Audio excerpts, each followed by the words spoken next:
Today, we are launching a campaign called He for She. I am reaching out to you because we need your help. We want to end gender inequality, and to do this, we need everyone involved. This is the first campaign of its kind at the UN. We want to try and galvanize as many men and boys as possible to be advocates for change. And we don't just want to talk about it. We want to try and make sure that it's tangible. I was appointed as Goodwill Ambassador for UN Women 6 months ago. And the more I've spoken about feminism, the more I have realized that fighting for women's rights has too often become synonymous with man-hating. If there is one thing I know for certain, it is that this has to stop. For the record, feminism, by definition, is the belief that men and women should have equal rights and opportunities. It is the theory of the political, economic, and social equality of the sexes. I started questioning gender-based assumptions a long time ago. When I was 8, I was confused being called bossy because I wanted to direct the plays that we would put on for our parents, but the boys were not. When at 14, I started to be sexualized by certain elements of the media. When at 15, my girlfriends started dropping out of their beloved sports teams because they didn't want to appear muscly. When at 18, my male friends were unable to express their feelings.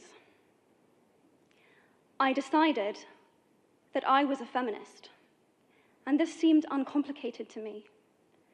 But my recent research has shown me that feminism has become an unpopular word. Women are choosing not to identify as feminist. Apparently, I am among the ranks of women whose expressions are seen as too strong, too aggressive, isolating, and anti-men, unattractive even. Why has the word become such an uncomfortable one? I am from Britain, and I think it is right that I am paid the same as my male counterparts. I think it is right that I should be able to make decisions about my own body. I think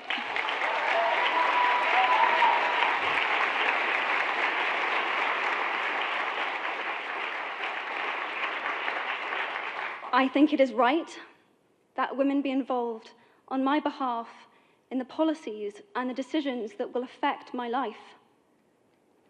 I think it is right that socially I am afforded the same respect as men. But sadly, I can say that there is no one country in the world where all women can expect to receive these rights.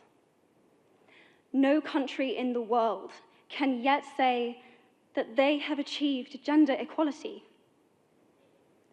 These rights I consider to be human rights, but I am one of the lucky ones.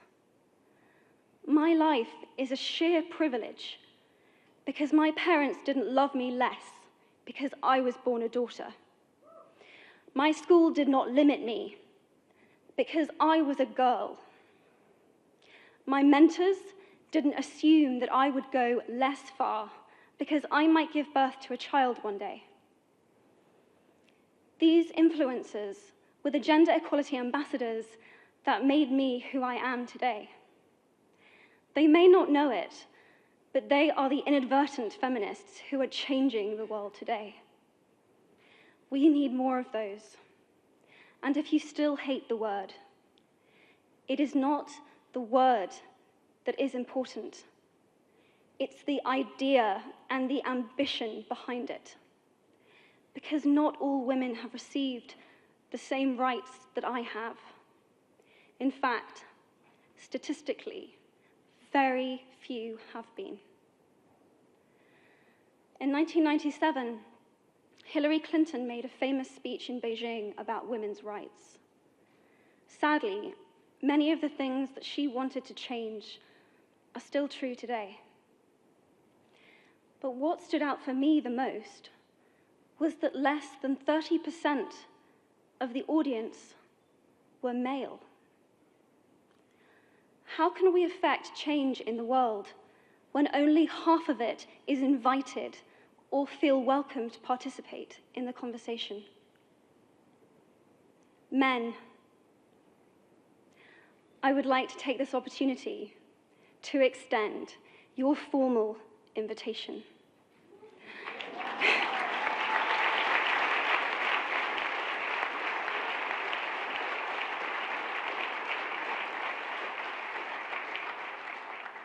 Gender equality is your issue too.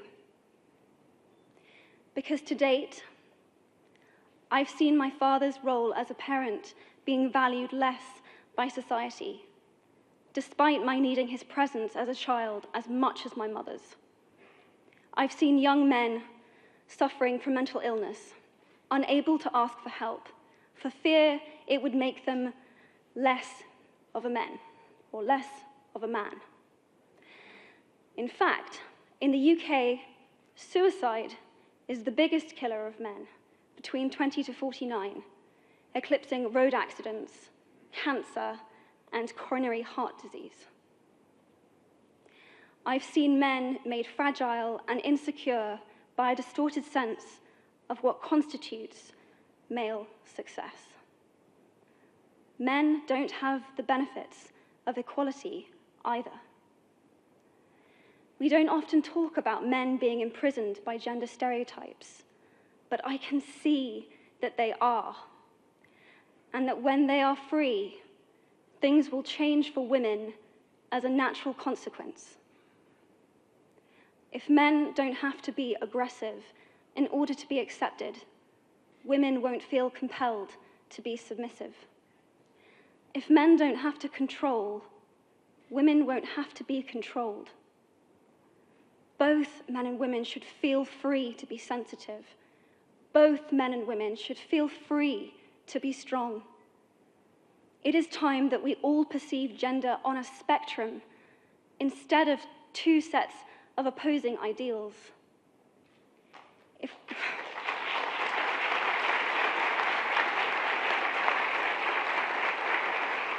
If we stop defining each other by what we are not and start defining ourselves by who we are, we can all be freer. And this is what he, she is about. It's about freedom. I want men to take up this mantle so that their daughters, sisters, and mothers can be free from prejudice, but also so that their sons have permission to be vulnerable and human too. Reclaim those parts of themselves they abandoned, and in doing so, be a more true and complete version of themselves. You might be thinking, who is this Harry Potter girl? And what is she doing speaking at the UN? And it's a really good question. I've been asking myself the same thing. All I know is that I care about this problem, and I want to make it better. And having seen what I've seen, and given the chance, I feel it is my responsibility to say something. Statesman Edmund Burke said, "All that is needed for the forces of evil to triumph is for good men and women to do nothing." In my nervousness for this speech, and in my moments of doubt, I've told myself firmly, if not me, who? If not now, when? If you have similar doubts when opportunities are presented to you, I hope that those words will be helpful. Because The reality is that if we do nothing, it will take 75 years, or for me to be nearly 100, before women can expect to be paid the same as men for the same work. 15.5 million girls will be married in the next 16 years as children. And at current rates, it won't be until 2086 before all rural African girls can have a secondary education. If you believe in equality, you might be one of those inadvertent feminists that I spoke of earlier. And for this, I applaud you. We are struggling for a uniting word, but the good news is that we have a uniting movement. It is called He for She. I am inviting you to step forward, to be seen, and to ask yourself, if not me, who? If not now, when? Thank you very, very much.